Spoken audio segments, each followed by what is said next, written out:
ನಮಸ್ತೆ, ನಾನು 7ನೇ ತರಗತಿ ಸರ್ಕಾರಿ ಅಧಿಕಾರಿಸಿದ ಹಿರಿಯ ಪ್ರಾಥಮಿಕ ಶಾಲೆ ಬದನಾಗಿಯಿಂದ ಬಂದಿದ್ದೇನೆ. ನಾನು ಅದು ಬೇಕಾಗಿರುವ ಸಾಧನ. ಇದರಿಂದ ಕೃಷಿಕರಿಗೆ ತುಂಬ ಉಪಯೋಗವಾಗುತ್ತದೆ ಮತ್ತು ಇದರಿಂದ ಅಂಗೈಗೆ ಯಾವುದೇ ಒಂದು ಪೆಟ್ಟಾಗುವುದಿಲ್ಲ. ಇದನ್ನು ತೆಗೆಯುವುದು ಹೇಗೆಂದರೆ ಹೀಗೆ ಸುಲಭವಾಗಿ ತೆಗೆಯಬಹುದು. ಮೊದಲಿನ ಯಂತ್ರದಿಂದ ಸಹ ಇದು ಉಪಕಾರಿ ಮತ್ತು ಇದಕ್ಕೆ ಯಾವುದೇ ವಿದ್ಯುತ್ ಉಪಕರಣ ಯೂಸ್ ಮಾಡಲಿಲ್ಲ ಮತ್ತು ಬ್ಯಾಟರಿಗಳಿಂದ ಯೂಸ್ ಆಗುತ್ತಿಲ್ಲ. ಇದು ಕೇವಲ ಮಾನವನ ಸ್ನಾಯು ಶಕ್ತಿಯಿಂದ ಮಾತ್ರ ಯೂಸ್ ಆಗುತ್ತದೆ ಮತ್ತು ಇದನ್ನು ಹೇಗೆ ಬೇಕಾದರೂ ಫಿಟ್ ಮಾಡಬಹುದಾಗಿದೆ. ಮತ್ತು ಮೊದಲಿನ ಕಾಲದವರಿಂದ ಅವರು ಹೀಗೆ ತೆಗೆಯುವಾಗ ಇಲ್ಲಿ ಅಂಗೈಗೆ ಪೆಟ್ಟಾಗುವುದು, ಗುಳ್ಳೆ ಎದ್ದೇಳುವುದು ಆಗುತ್ತಿತ್ತು. ಆದರೆ ಈ ಮಿಷಿನಿಂದ ಯಾವುದೇ ತೊಂದರೆ ಆಗುವುದಿಲ್ಲ, ಸುಲಭವಾಗಿ ತೆಗೆಯಬಹುದು. ಅಡಿಕೆ ಚುಚ್ಚುವುದು ಹೀಗೆ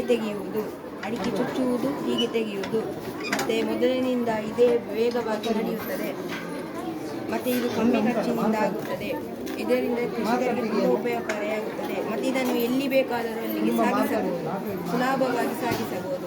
ಮೊದಲಿನ ಕಾಲದವರು ಹೀಗೆ ಕಷ್ಟಪಟ್ಟು ಸಾಗಿಸ್ತಿದ್ರು, ಆದರೆ ಇದು ಅಷ್ಟು ಸುಲಭವಾಗಿದೆ, ಎಲ್ಲಿ ಬೇಕಾದರೂ ಇಟ್ಕೊಂಡು ಹೋಗುವಾಗಿದೆ. ಮತ್ತು ಇದನ್ನು ಅಡಿಕೆ ಸಿಪ್ಪೆ ತೆಗೆಯುವುದು ದಿನಕ್ಕೆ 500 ರೂಪಾಯಿ ದುಡಿತಾರೆ. ಅದೇ 500 ರೂಪಾಯಿಯಿಂದ ಈ ಯಂತ್ರವನ್ನು ತಯಾರಿಸಿ ತುಂಬ ಲಾಭ ಪಡೆಯಬಹುದು. ಧನ್ಯವಾದಗಳು.